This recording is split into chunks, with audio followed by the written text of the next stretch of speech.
Let me ask you something. Have you ever been there, caring for someone you love, someone who's in real pain, and this feeling creeps up on you? A feeling you're kind of ashamed to even admit to yourself. Maybe a little flash of irritation or, let's be honest, maybe even anger. If you have, I bet you've asked yourself this really awful question. Does feeling this make me a bad person? Well, today, we're going to tackle that head on, because it turns out you are so far from alone. Okay, so let's just dive right in. This question was posted anonymously online, which tells you everything about how hard this is to talk about. Here's what they asked. Is it possible for someone else's physical pain, which we see day in and day out, and our own helplessness to do anything about it, to cause irritation and even anger in us? And they're really careful to point out this isn't about a lack of empathy. Nope. This is about a person who is, by all accounts, kind, attentive, loving, and full of compassion. So that's the real question, isn't it? Can a good, loving person feel this kind of anger? We're going to break down the expert psychological answer. And what we find might not just surprise you, it might actually offer you some serious relief. Look, just admitting you have this feeling is incredibly tough. It's so easy to get buried in guilt, to worry that it means you're a monster. But here's the thing. What you might be experiencing isn't just possible. It's actually a surprisingly common, totally human part of being a caregiver. So let's just get it out there. The answer is a huge, resounding yes. It is absolutely possible to feel this way. And this is the most important part. It has nothing, absolutely nothing to do with you being cruel or lacking empathy. In fact, as we're about to see, it's often caused by the complete opposite. And that brings us to this really fascinating psychological concept, the paradox of compassion.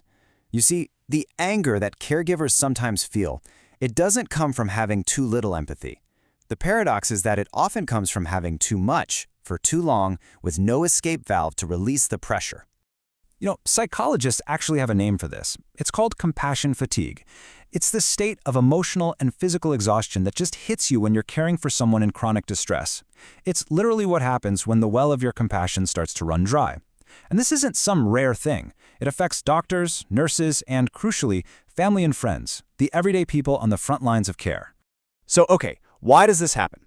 Let's break down the 4 big drivers. First, your brain has something called a mirror system, which basically makes you feel a ghost of their pain. It's like you're absorbing it, creating this constant tension. Second, there's that deep, grinding sense of helplessness. And your brain turns that helplessness into anger, because anger at least feels powerful, while despair just feels awful. Third, plain old emotional exhaustion. You're just running on empty. And finally, you're living in a constant state of high alert, which just fries your nervous system and makes you super sensitive to everything. And this is where we get to a really critical realization. That anger you feel, it needs a target, but your brain often just picks the closest one.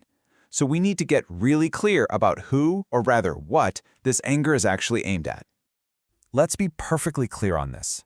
That intense frustration, that flash of irritation you feel, it is almost never, ever truly aimed at the person you love and are caring for.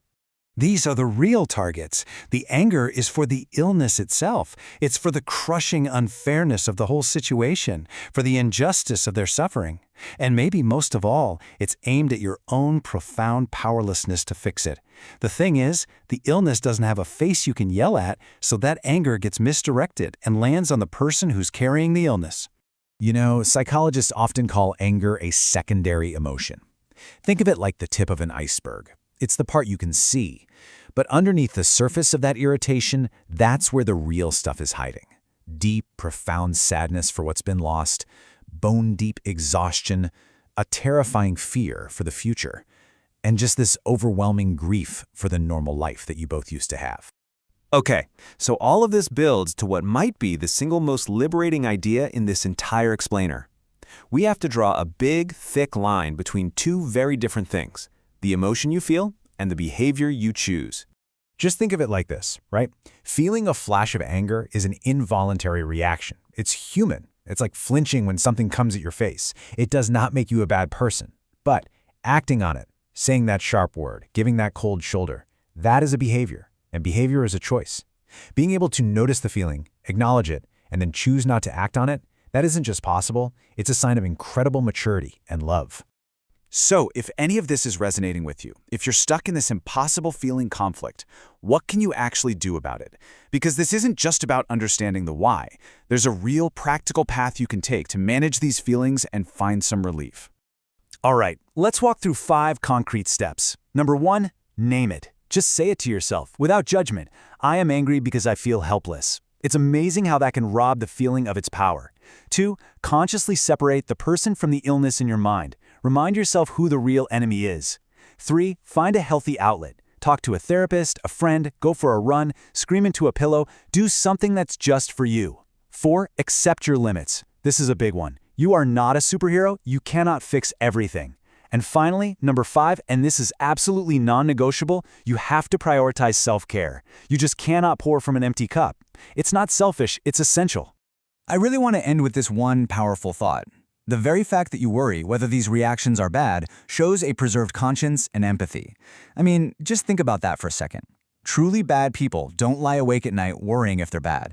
The fact that you care so much, that you're worried about it, that is the ultimate proof of your love and your compassion. So we'll leave you with this final, essential question.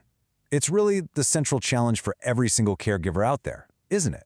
And hopefully, understanding the difficult truths we've talked about today is the very first step toward finding your own answer.